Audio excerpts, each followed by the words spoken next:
David Garza, Cameron County Commissioner, Precinct 3, and also a member and executive officer of the I-69 Alliance. David, you said in your remarks today that the 69 Alliance is going to be meeting soon for its annual meeting. Where's that happening? In Houston. We'll be more than happy to provide you the information so you can join us. We have our one annual meeting every year. We've been on Zoom for a couple of years, as everybody has.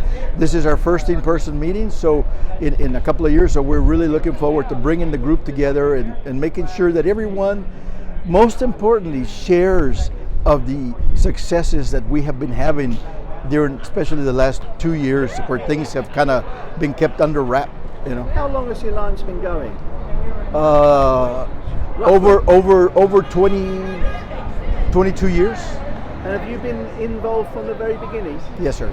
So I imagine this is one of the most important organizations you're part of. This is one of many organizations that I'm part of that I'm involved with.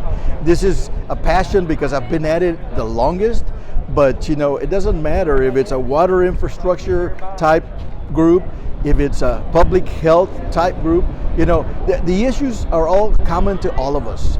It doesn't matter if it's a flooding issue, a transportation issue, a public health issue, or any other type of issue.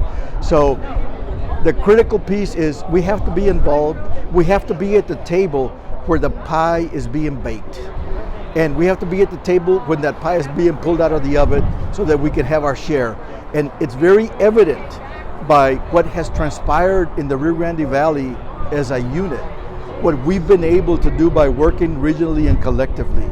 As you heard, the state of Texas has 220 miles of interstate highways. 128 miles of that 220 are in the Rio Grande Valley. So do the math, You've been an elected official, a public servant for many, many years. Have you ever seen a situation where the Valley has lost out on investment because we could not prove? We've lost out on investment and continue in some cases to lose out because we still go back to our Friday night mentality where we fight each other instead of collaboratively working together and partnering with each other for common resolutions to problems that impact us all. Transportation, as you heard one of the speakers say, doesn't stop at the county line. Transportation bleeds over, and it's important that we do collaborative planning so that others can understand the importance of what it is that the impact will have in their areas. Yeah, but I wasn't thinking so much of losing investment because of the Friday night football mentality. I was thinking more along the lines of we can't show potential investors that we have an interstate from where we are to the rest of the country. People look at the map and say, oh, the valley's sort of separate, it's not really part of the system. We were an interstate desert for many years, and we are not one yet. We still have 47 miles left in Kennedy County that need to be connected. And there is already dollars allocated to it. We're already talking to Mark Williams, the executive director of TxDOT, because they just approved that UTP plan that he talked about, the 2.6 billion. Well, we're trying to pre-position ourselves because they start the preliminary draft plan for next year's plan in January. So we're saying, okay, these are the projects we've got. This is what we can do. We are ready to go. They're environmentally cleared. We can just move on them, okay? So it's all a matter of them understanding that we're ready to move on projects and we want to work with them as partners. So only in the case of 77 turning into I-69 East, we're only 44 miles away. 47 miles, 47. Kennedy County, okay? The Rivera bypass is being worked on. The Driscoll bypass is halfway open. The other south part will be opened in February of this coming year. So, they're fully funded. So we're just have that gap and we're working on it, and extremely receptive. They understand, the value that it brings to TxDOT and to the nation and to the state and to the region with this designation that you talked about briefly. Would you like to hazard a guess as to when those 47 miles were built? What's the time frame?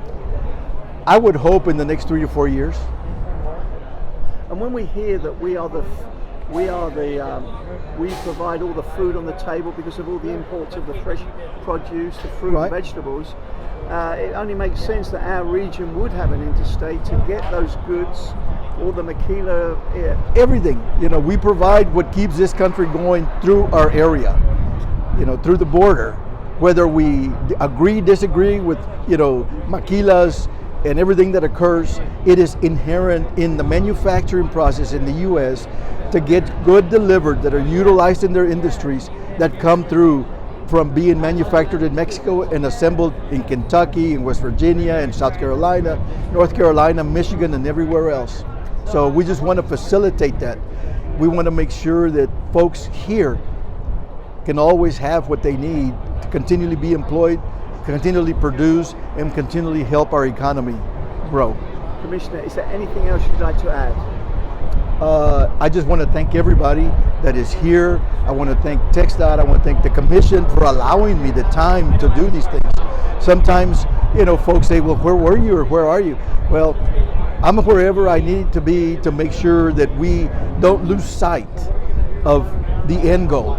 And if it means going to DC, if it means going to Austin, if it means traveling in the region to get the message out, that's what we've got to do. We can't stay in our own backyard and expect things to happen.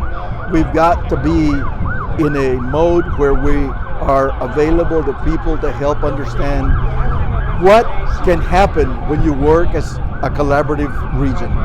And we're seeing it. I'm ecstatic. I'm ecstatic about what has transpired.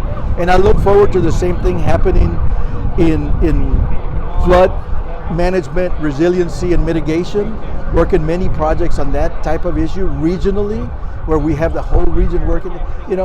We can expect to see what we've seen in infrastructure for highway systems in the valley. I believe we can expect to see in infrastructure and mitigation efforts and resiliency building efforts in flood management and water conservation in the next 5 years in the valley. And I expect that industry to be as large as what this is. The 2.5 billion, I think, will be a drop in the bucket. Commissioner Garza, thank you so much. It's always a pleasure to meet up with you because we know you've always got important information to share with us. Thank you so much. Thank you, sir.